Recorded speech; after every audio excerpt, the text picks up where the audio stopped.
This video is going to demonstrate what a canine looks like when it loses a trail, either due to a barrier or perhaps a turn, and then reacquires that trail much later in the actual trail itself. I want the viewer to judge for themselves, is the dog acquiring the trail for the first time again?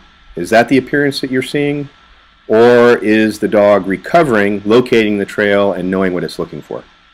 Again, as with other videos, the beginning of this trail was due to a scent pool, and the dog had to work through it, and it took a little while until he found the exit trail. Always be patient at your starts. Scent pools are a fact of life, and they're with almost every single trail that you run, in particular trails of real missing persons or criminals. Take your time. So far, this canine's actually been right on top of the trail, or almost on top of the track. I've been finding physical tracks as we're going along. Look at this hard head pop right here to this trail and this small little creek crossing. More than likely, the dog is right on top of the trail with no problem. However, the problem is coming here. You're going to see the dog head pop to the left, look at the barrier of the trees, and then continue on to the right. The red trail is our subject trail. The white trail is the dog trail. Where the dog peeled off was approximately 25 or 29 feet away from where the subject went into the woods. Why did the dog do this?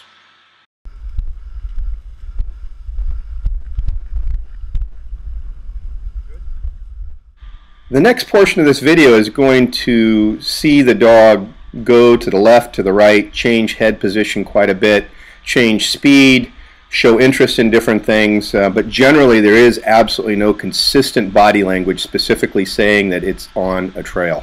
And this is where the danger is. This is where we might be able to lose the trail altogether and there would be no recovery in a real case. We've got to be careful with these situations and remember this type of body language so we can get the dog back to where we did have that consistent body language. It's obvious to me that the canine remembers what it's looking for. He keeps head popping to the left into the woodline. More than likely, we do have some residual scent from that subject trail seeping out of the woods. In this particular case, our wind was coming from left to right. This may have been what brought the dog out into the flat to begin with. But to be honest with you, I think that the real reason was the path of least resistance coupled with odor. The dog chose that path because it was easier. Now it's having problems. Now it doesn't have that strong odor and it's realizing it, so it's searching. This point in the trail is clearly obvious that the dog is no longer in good odor. He's picking up new things. He's not picking up the human trail anymore. I think he still knows what he's looking for, but he's getting so far away from any residual odor, we may not be able to recover. The intersection coming up of the road, coming out of the mud flats, you're going to see a lot of indecisive body language on the part of the dog. The tail's dropped, the head's looking around, not exactly sure where to go. But remember, I told you that wind was coming from my left to our right on the video screen. Watch the dog all of a sudden make a decision. And I think this is based on long-range wind odor that was brought to its nose. It's coming up here in just a second.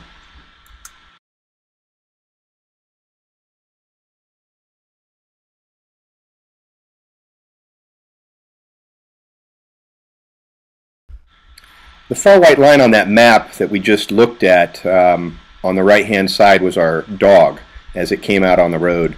This is the point where I think the dog's picking up that wind-blown odor from a distance. What it's detecting is our crossing, where the road crossing was coming out of the woods. As you're looking at this, see if you can tell me where that place is.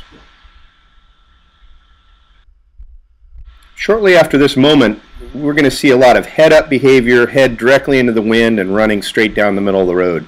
Every now and then you're going to see the dog pop off to the left, but I think again this is from residual odor coming from the left out of the woods. The dog is definitely in wind-blown scent at this point, and that's what he's working.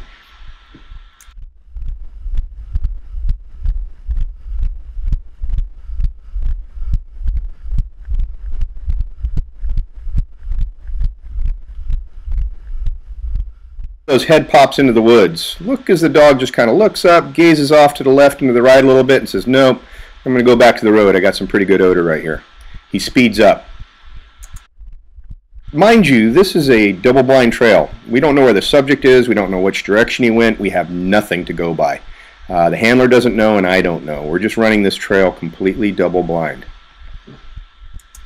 Watch this moment in time coming up. Dog head pops to the left, gazes off, obviously getting some odor, backtracks to the right, obviously on some semblance of a trail, tries to head back down the road, but nope, nothing's there. Watch what happens now.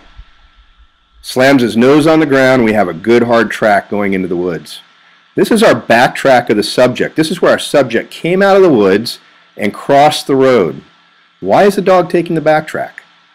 Well, I think there's a couple reasons. The wind was coming again from left to right. Concentration of odor was on the left-hand side of the woods. Stronger odor for the dog on the left-hand side. Furthermore, the dog had been off the trail for so long that even though he probably remembered who he was looking for, this new trail that he just encountered was fresh. He had to investigate it, and he had to investigate the trail where it was the strongest. It's going to be very interesting to see where this dog ends up. Just pay really close attention to the map that comes out after the dog breaks into a clearing.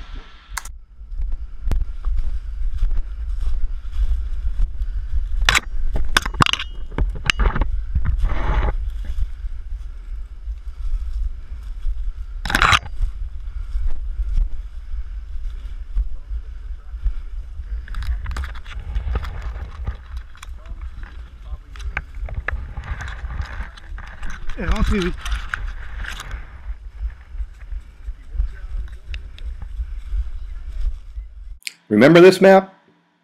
The dog went right to the location where our subject went into the woods from the flat. Good news is that the dog figured this out on his own and decided to backtrack again to the direction that he came. He's a little unsure, but he makes some really good decisions, and eventually we end up right back out on the road.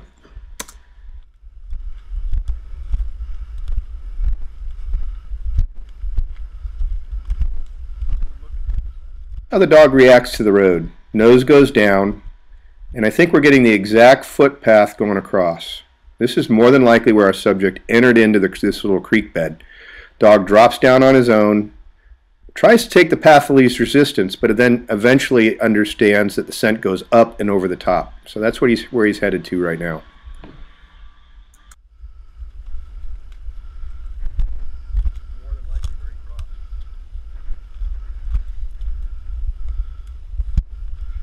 Yes.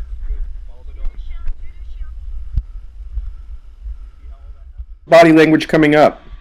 The dog starts working some odor, gets to the edge of this little rise at this particular location on the map, and then watch what he does. Gives you a little head pop to the left, obviously thinking about something. He has some odor here, and he chooses one particular spot and looks down. But nope, he's going to go a different way. And again, I think he's choosing the path of least resistance. He's following what odor he can down the easiest possible path. Watch his body language as that odor begins to peter out.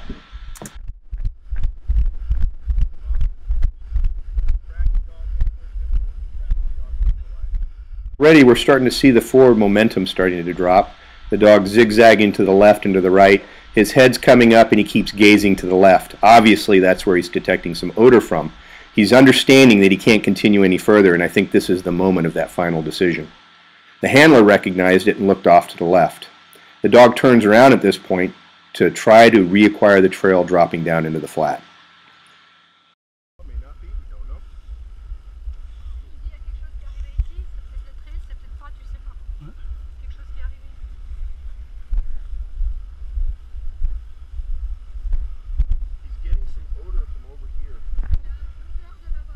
Okay.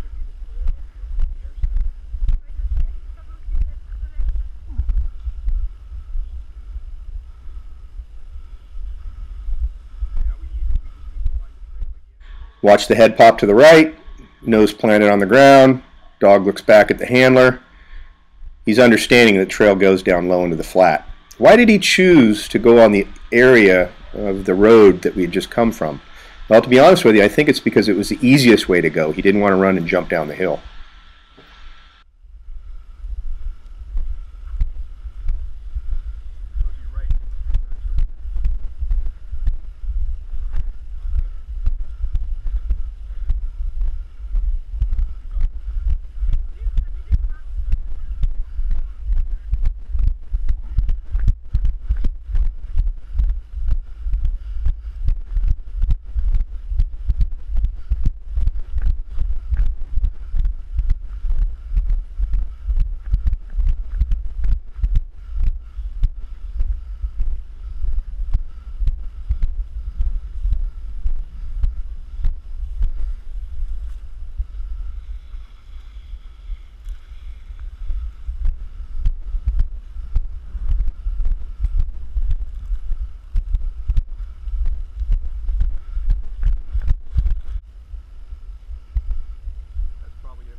Dog's been trailing nice, but right here it detects something.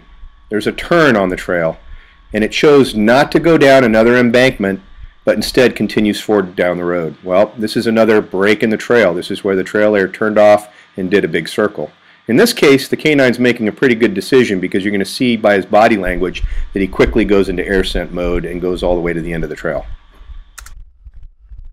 Many might argue the need for marked trails in this situation, that we know every turn, every nuance, and every obstacle on the trail, and make sure that the dog stays on at all times. I beg to differ. I think that the dog, once trailing, once he knows what his job is and he's consistently good at it, has to be able to make these decisions on his own. He has to be able to make these mistakes. When he makes the mistakes, he learns from them on his own, and you can see this dog doing just that. The first place where he came off the trail, he had and ran for quite a long distance before reacquiring.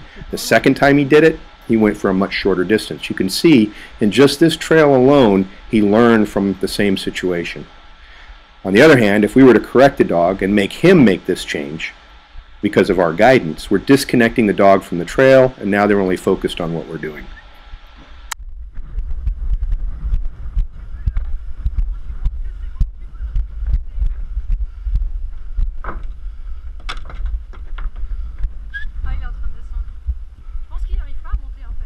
Échelle, non.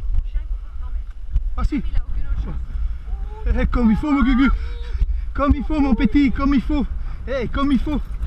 Comme il faut. Eh, mon chien! C'est mon chien, ça! Ah oui! C'est bien! Lapin, vite, le parfait! Tu feras des photos après! Pour ces gus, ces guigus! C'est bien, garçon! C'est bien! C'est bien! Oh là là! C'est long, hein! Oh la maman!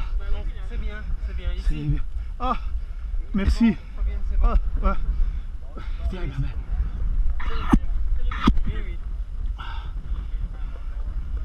Sors-le quand même le mien, puisque je lui en donne un peu plus. Merci, Marco.